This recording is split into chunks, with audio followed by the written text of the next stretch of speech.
मैं मुजरिम हूँ। जुल्म की काली दुनिया के लोग मेरे नाम से भी कांपते हैं। इंसानियत के नाम पे बदनामा धब्बा हूँ मैं जानता हूँ कि तुम मेरे नाम से भी नफरत करती हो, मुझे बहुत बड़ा बुरा आदमी समझती हो, लेकिन मेरा ये मानना है कि दुनिया का कोई आदमी बुरा नहीं होता।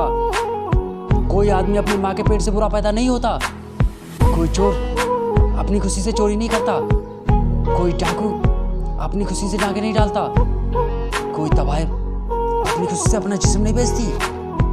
वक्त और हालात इंसान को बुरा बनने पे मजबूर कर देते हैं। और तुम तो अच्छी तरीके से जानती हो ना कि भूख और गरीबी से मरे हुए इंसान को कफन तक नसीब नहीं होता।